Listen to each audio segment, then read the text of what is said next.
पाठ 13 विराम चिन्ह, पहचान और प्रयोग, पंक्चुएशन, रिकॉग्नाइजेशन एंड यूसेज। तुम पढ़ो मत लिखो, तुम पढ़ो मत लिखो। तुम दोनों अपनी वाणी को विराम लगाओ और पहले पढ़ो फिर लिखो। जी मैम। वाणी को विराम लगाने का अर्थ है बोलना बंद करो। क्या आप अब बता सकते हैं कि विराम शब्द का क्या अर्थ है? विराम शब्द का अर्थ है रुकना। भाषा में जब हम किसी से बातचीत करते हैं तो लगातार बोलते नहीं चले जाते। बीच बीच में थोड़ी थोड़ी देर के लिए हम रुकते हैं या अपनी वाणी को विराम देते हैं। बोलते समय केवल रुकते ही नहीं, कभी प्रश्न पूछते हैं, कभी मना करने के लिए सिर हिलाते हैं, कभी किसी बात पर आश्चर्य प्रकट करते हैं आदि। ये सभी कार्य मौखिक भाषा का प्रयोग करते समय हर व्यक्ति करता है। मौखिक भाषा की इन तरह तरह की चेष्टाओं को लिखित भाषा में व्यक्त करने के लिए कुछ चिन्ह बनाए गए हैं। इन्हीं लिखित चिन्हों को विराम चिन्ह कहते हैं। हिंदी के कुछ प्रमुख विराम चिन्ह इस प्रकार हैं। विराम चिन्हों के नाम: चिन्ह, पूर्ण विराम, फुल स्टॉप, अर्ध विराम, सेमीकोलन, अल्प विराम, कॉमा, प्रश्नवाचक चिन्ह, साइन ऑफ इंटरोगेशन, विस्मयादि सूचक चिन्ह, साइन ऑफ एक्सक्लेमेशन, योजक या विभाजक चिन्ह, हाइफन, निर्देशक चिन्ह, डैश, उद्धरण चिन्ह, इन्वर्टेड कॉमा, कोष्ठक, ब्रैकेट्स, हंस पद या त्रुटिपूरक, कैरेट, लाघव या संक्षेपक चिन्ह, साइन ऑफ एब्रिविएशन। पूर्ण विराम, वाक्य की समाप्ति पर यह चिन्ह लगाया जाता है, जैसे बच्चे सो गए, कमला स्कूल गई।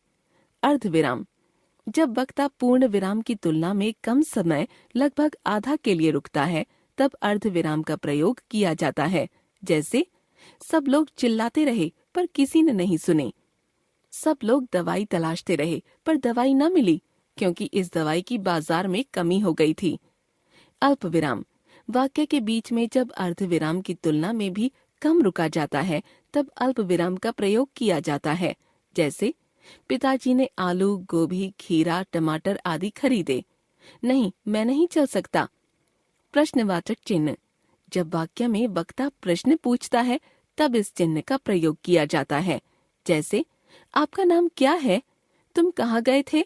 विस्मयादि सूचक चिन्ह, विस्मय, आश्चर्य, घृणा, शोक, प्रसन्नता, पीड़ा आदि भावों को व्यक्त करने वाले पदों, उपवाक्यों एवं वाक्यों के अंत में तथा संबोधन सूचक शब्दों के बाद लिखित भाषा में विस्मयादि सूचक चिन्ह लगाए जाते हैं, जैसे अरे तुम कैसे जीत गए, ओह मेरा सिर फटा जा रहा है, हाय मैं तो लुट गया, दीर्घायु हो, दुर्घटना हो गई, रिजल्ट आ गया, मदन अपना काम करो, मीना कल मत आना। योजक या विभाजक चिन्ह, वाक्य के दो शब्दों को जोड़ना या अलग करना हो तो योजक चिन्ह का प्रयोग किया जाता है, जैसे दाल रोटी, भाई बहन, रात दिन, जल्दी जल्दी, खाते पीते, खेलते कूदते, तुम सा मूर्ख, लक्ष्मण सा भाई। निर्देशक चिन्ह, यह चिन्ह योजक चिन्ह से थोड़ा बड़ा होता है तथा इसका प्रयोग किसी व्यक्ति के कथन को उद्धृत करने से पहले किया जाता है। नाटक, एकांकियों में इसका प्रयोग सबसे अधिक होता है, जैसे सुरेश, मदन कल मेरा जन्मदिन है, तुम आना। मदन, जरूर आऊंगा, कब पहुंचना है। सुरेश, शाम को 5 बजे। उद्धरण चिन्ह, किसी व्यक्ति के कथन को ज्यों का त्यों बताना हो तब इस चिन्ह का प्रयोग किया जाता है, जैसे माँ ने कहा, मैं किसी से बात नहीं करूंगी, गांधी जी ने कहा था, अहिंसा से ही स्वतंत्रता मिल सकती है। कोष्ठक, कोष्ठक का प्रयोग कठिन शब्दों का अर्थ बताने, विकल्प दिखाने आदि के लिए किया जाता है, जैसे जब नेताजी सुभाष चंद्र बोस बर्मा पहुंचे तो वहां उनका बहुत स्वागत हुआ। अ, ब, स आदि। जलज, जल में जन्म लेने वाला तथा पंकज, कीचड़ में जन्म लेने वाला, दोनों ही शब्द कमल के पर्याय हैं। हंसपद या त्रुटिपूरक, लिखते समय जब कोई शब्द छूट जाता है तब इस चिन्ह को लगाकर उस शब्द को ऊपर लिख देते हैं, जैसे मेरी किताब खो गई है, राम का नाम सब लोग लेते हैं।